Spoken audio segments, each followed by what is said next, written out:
It's very important nga dili nato ni siya malingan mga kaigsoon. Kaya kung ma-miss ganito nato ni mga punto, medyo maglutaw ta sa kahibulong ug unsay nahitabo sa atong pagatunan unya sa unahan. Now, masabtan nato din karon nga ang basahon ni Daniel mga igsoon na sentro gina kang Ginoong Hesus. Amen. Unya gawas nga na sentro sa kang Ginoong Hesus, atong matuki usab ang iyahang hanay, no, ang literary structure. Makaplaga nato dinha nga dili usa lang kapinulungan ang gigamit sa pagsuwat niini, kundili na ay Aramaic, may Hebreo sab, ato nang tukion karong bahin. Unya, ato sab itandi ang matang sa propesiya nga gisuwat ang Daniel mga kaigsunan kung i-compare nimo sa uban nga mga prophecies sa uban nga mga manalagna nga niya diri sa Biblia. We will know about that later. Unya, masabtan sab nato ang time scale sa pagsulat ni Daniel mga kaigsunan, ang lintunganay sa iya mga tagna. And lastly, sa atong pagtakop niini nga pagtuon mga kaigsunan, unsa ang aplikasyon niini sa atong presente nga panahon karon. Sa atong nahibaluan kaniadto, makaingon man lang ta nga tinuod gyud ang basahon ni Daniel kay sa tagna pa lang sa pananaw ni Haring Nabucodonosor sa chapter 2, kining giingon nga nabahin nga mga gingharian sa Europa ug ang paglapdos sa bato mga kaigsuonan nga nalumpag ang tibuok larawan, mao na ang nagsimbolo sa katapusan sa panahon aron tukuron ni Ginoong Hesus ang iyang gingharian dinhi sa ato. And we understand a little bit mga kaigsuonan, pero kung mas malapdan ug malawman pa gyud nato nga atong pagtuki karon nga quarter mga igsoon, mas mabulahan gayud kita. Now atong ihatag ni Pastor Edwin ang mga punto dinhi ngano nga nasentro sa tanan nga mga chapters in the book itself si Ginoong Hesus. Asa pa man nga layo pa man kay si Ginoong Hesus, tuwa pa man siya sa New Testament, and this has been written more or less mga 600 years prior to the birth of Jesus mga igsoon. Pero paunsa nga si Kristo nahimong sentro ni ining maong basahon. Pastor Ed. Ang uban ninyo mahinumdum atong conversation between Jesus and the two men nga naglakaw sa dalan paingon sa Emmaus human sa pag-crucify kang Ginoong Hesus. Ang ilang gisgutan ang nahitabo kalabot sa ilang gihuna-huna nga mao na ang Mesiyas, unya gilansang, disappointed sila kaayo, unya na ay third person nga dijuhen nga sa ato nasabtan mao si Ginoong Hesus mismo. Nangutana siya kanila unsa man day inyong nagulaan nganong ingon ini ang inyong process sa conversation. Busan itubag sila na ingon pagsulti nga sa tanang tao ikaw ra ba daeng wala ang mahibalog unsay nahitabo? O nahibaw nato ang tunada sa mong istorya. The rest of the story, sa pagsaysay nas duha ka tawo kalabot sa na disappointment nila, atong hinumduman ang pinulungan sa Ginoo nga nag-ingon, og gikan sa sinugdan sa kasulatan ng tos katapusan, gisaysay ni Ginoong Hesus kanila ang tanan nga gisgutan sa Biblia kalabot kaniya. Kay ang Daniel God mga igsoon is only one of the 66 books in the Bible. O kwaon na itong timas alawiton nga nag-ingon, the theme of the Bible is Jesus. That is the same thing with the theme of the book of Daniel.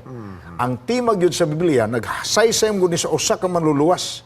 Sa tanan nga mga tao nga angayan luwason, usa ray manluluwas, and the theme is Jesus. Apan ang nakanindot sa pagkaahanay sa Daniel kay nibida gyud ang iyahang pagka-main character in the great plan of salvation. Mo nang 12 chapters ra siya, apan sa kada chapter, makita nimo ang hanay sa hitabo nga walay tipik sa kinabuhi sa Ginoo nga walay hisguti sa basahon ni Daniel. Gikan sa primerong chapter hangtod sa katapusang chapter, pananglitan, atong isaysay pagsugod. Ang pagkabihag ni Daniel ug ang iyang tulo ka mga Hudiyong higala gikan sa Jerusalem paingon sa Babylonia. Kitandi man gina mga igsoon ang ang kaagisan ni Ginoong Hesus sa dihang nahimo siyang usasag kabinihag nga nakaagi sa samang kaagi sa mga karakter sa Daniel chapter 1. The rest of the chapters, makita nimo ang feature ni Jesus Christ gisaysay sa kada usa ka chapter. Yeah, exactly.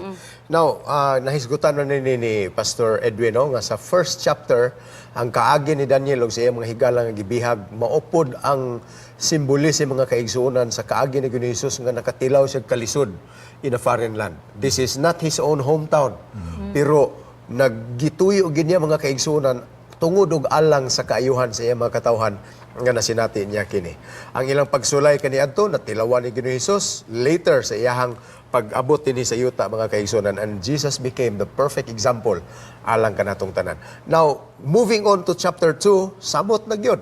Nga nakita nato didto sa akong nahisgutan kaganina nga ang gingharian ni Ginoong Hesus iyang pabarugon mga kaigsunan. That is in chapter 2, mampingki sa pananaon ni Haring Nabucodonosor.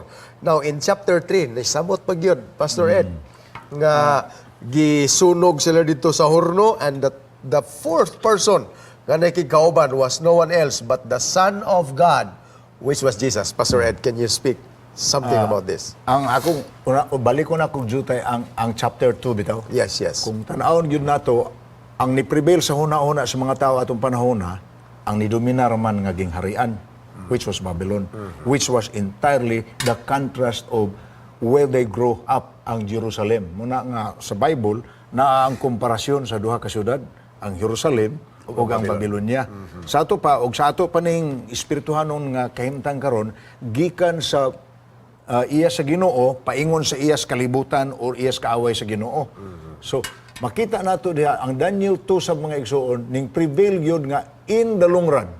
Bisan pag-unsay paghari sa pagkakalibutanon sa Babylonia, mo prevail yun kung atong hatagag higayon ang Ginoong mo, daog yun siya sa atong kinabuhi, sama sa pagka-establish kinabuhi. O sa chapter 3, ato naman ang nasabtan, ang persecution nga naagihan sa mga Hebrews, Daniel and his friends, ang persecution nga ilang naagihan, eventually, mo come out yun nga victorious gihapon ang nanagsalig kaniya. Uban yun siya kanila.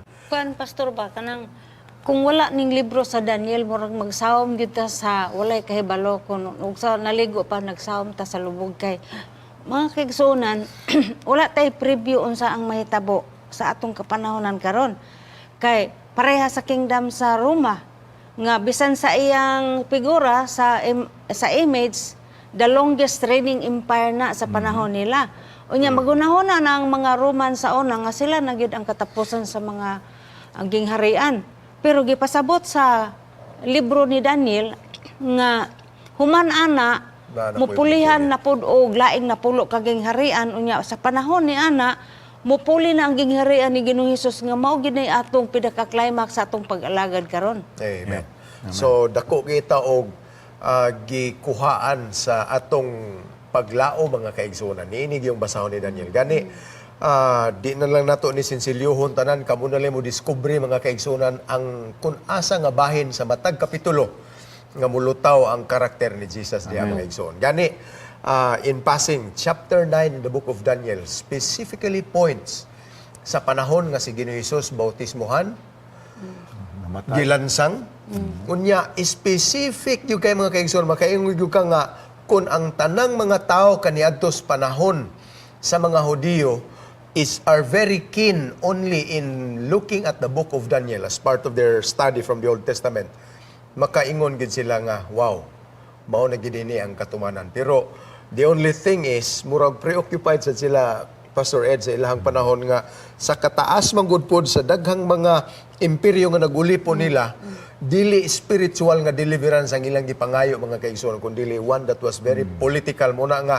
na-miss gid nila paglantaw ang centrality of Jesus which was being mentioned in the book of Daniel. Pero sa atong panahon karon nga nagtan-aw, no, nga nakaingon ta, perfect gyud kayo ang detalye, no?